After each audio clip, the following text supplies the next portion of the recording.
Welcome to another review. I'm Greg Dennis and this is the Renault Clio.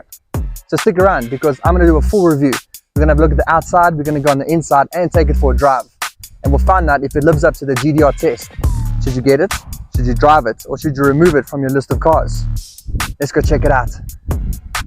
Let's start off with a look around the exterior of the Renault.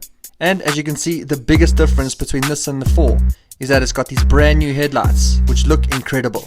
And if we come down the side, you'll see it's got a brand new set of 17-inch alloy wheels, as well as this chrome detail surrounding the fog lights, and just another reminder that this is a Renault.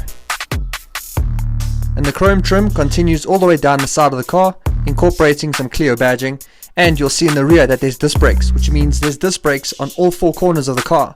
And with this being a Clio, you've got the signature door handle up in the window, making it look like a 2-door coupe from far. And then if we come around the back, you'll see it's also got updated taillights, which look really cool and make it look a little bit more mature. They've done a really good job with these. And then if you want to look and see how the boot opens, that's no button over there, but you've got to kind of find it down here at the bottom. And once you click it, you then don't really have it opening, and then you've got to open it. I wouldn't say it's a bit of a mission, but it takes a bit of getting used to, but it could have been done better and a lot more simpler than that. And yes, that's a real exhaust pipe down there. Nothing fake here. And this is definitely one of the strangest looking antennas that I've seen in a while.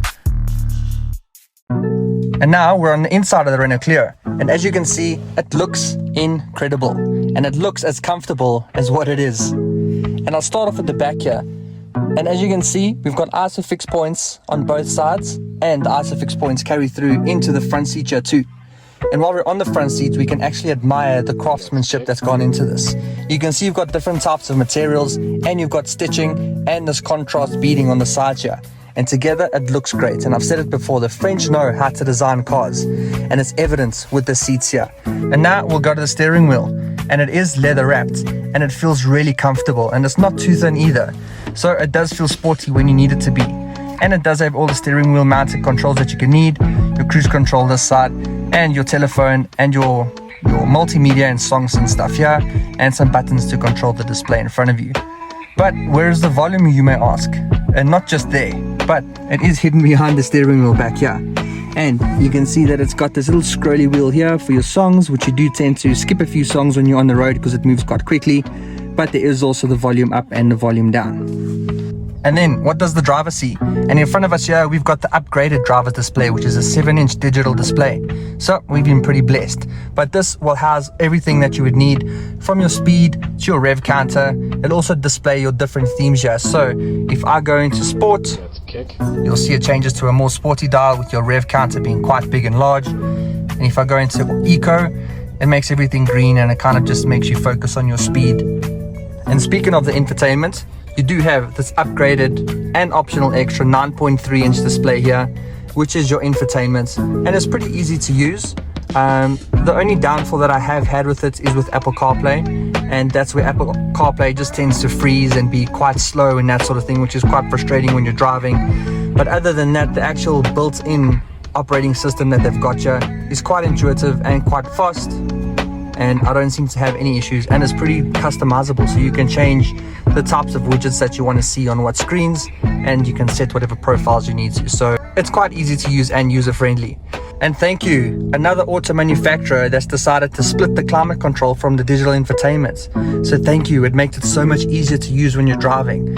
And this actually looks quite premium. You've got these silver dials here that actually feel really nice. They've got a nice tactile click to them. But on the left here, you've got your fan speed, you've got your temperature, and then you've got the direction of which way you want it to flow.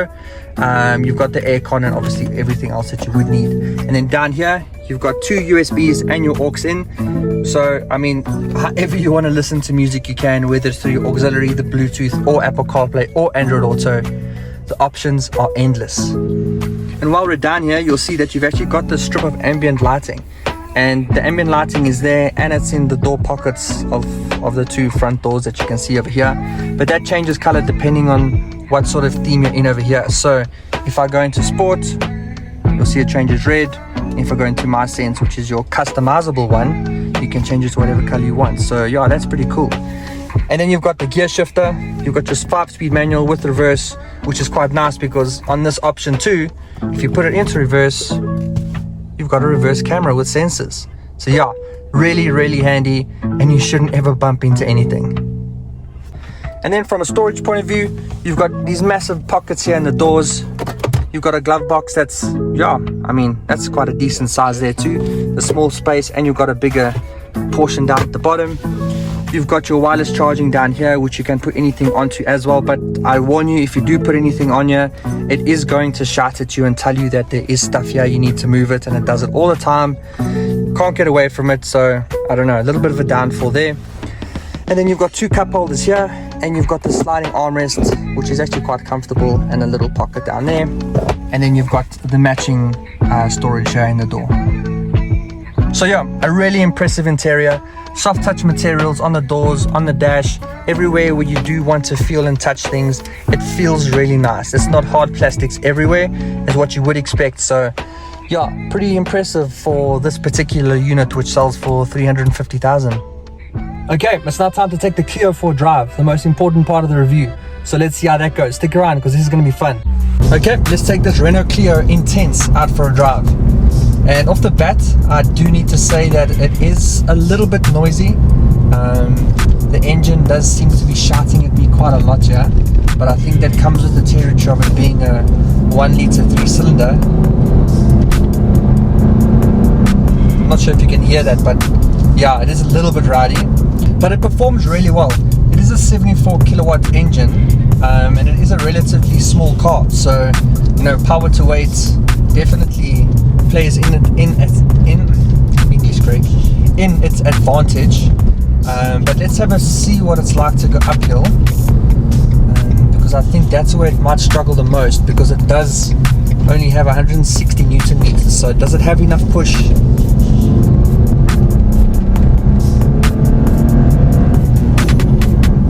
It's okay. You can feel it does kind of flatline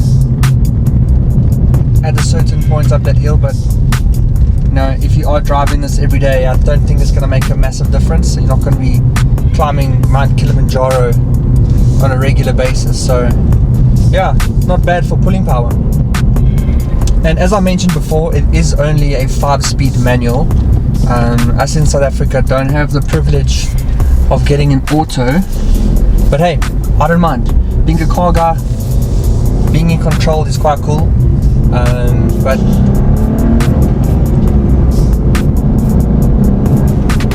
you see, having a manual does distract you a little bit. I do enjoy it. It climbs through the gears really nicely, but I think what you do find is that when you do start to reach highway speeds, you will be missing that 6th gear.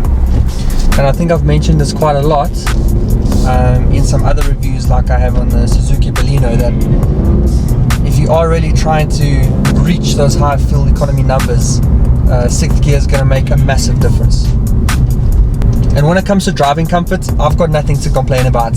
It's seriously comfortable in here. The French know how to design a comfortable interior. These seats are supportive, they're soft, they don't feel too budget. I mean, if anything, I'm in my most comfortable driving position right now, and I can feel that no one's really going to sit comfortably behind me. But again, not everyone's 6 foot tall like me, so the driving position is good. I'm pretty centered in the steering wheel here. I can clearly see the gauge cluster down here, and that's something that was a bit of an issue in the Peugeot 208, because it had that flat steering wheel at the top here that would kind of cover your speedometer and all of that, which is really not ideal. But yeah, 10 out of 10 for visibility here with the Clio. And what's also nice is that this armrest here is movable, so I can shift it back and forward depending on how comfortable I want to sit and cruise while I change through the gears here. But I weirdly do find myself having to kind of squeeze my elbow in when I'm bringing the gear shifter down into the lower gears here, so I don't know what that's about. Everything is at arm's reach. I can quite easily reach everything here that I need to from a climate control perspective down here. The touchscreen and everything is literally right here. I'm not having to stretch or try and reach funny dials and buttons and all that sort of stuff. There are steering wheel mounted controls, so that does make it quite easy to monitor your multimedia, your volume, and to kind of navigate through the display in front of you. And you can also control the volume with this little stalk underneath the steering wheel down here. So yeah, to finish off the comforts from an internal point of view, it's really good. It's comfortable. I can reach everything. Everything's simple to control down here. So yeah, well done. Okay, cool. Let's see what the acceleration's like. I'm at a dead stop, so let's see how we go. Bit of a bumpy road. It's not bad. It's not quick by any means, but I do need to be a bit understanding here. It is only a 1 litre 3-cylinder with 74 kilowatts, so that's understandable. I haven't forgotten about the fuel economy. Renault do claim 5.7 combined cycle. That's quite bold. Again, it is a 3-cylinder 1 litre engine, so you should be claiming numbers like that, but I haven't managed to get it that low. I'm currently sitting on 7.4. I mean, I haven't been asking a lot from it while I've been testing it now. But outside of tests, yes, I do have a little bit of a heavy foot, but I do think I should be I do think I should be getting a little bit lower than that, at least within the 6s. So if not, I'm going to work on it. What's quite cool is that you can change through your drive modes quite easily here through MySense. So you've got the options of MySense, which is quite customizable, so you can choose how you want the steering to feel, how you want the engine response to be, etc. And then you can have obviously the two options between sport and eco. Putting into sport does change it quite dramatically. It does become a lot more responsive. The cluster changes to something quite more sporty here, and the steering gets a little bit firmer. So yeah, this is actually, it's obviously going to be my favorite drive mode, because like I said, I don't have the lightest foot when it comes to testing, but it does make the drive a lot more fun. And then if I pop it into eco, it immediately dials everything down. So my throttle response is really halved. I can feel that when I put my foot down flat, not a lot's happening, but it's obviously in eco mode for a reason. So if you are trying to save on fuel and be extra fuel economic, then you want to stick in eco. But like me, I want to be in sport mode because I want to have fun. Okay, we're now at the part of the video where I need to give you some advice and see how the car lives up to the GDR test. Should you get it? Should you drive it? Or should you just remove it from your list of cars? And I can quite confidently say, go drive it. Go see how it feels. Go check if it's the right car for you.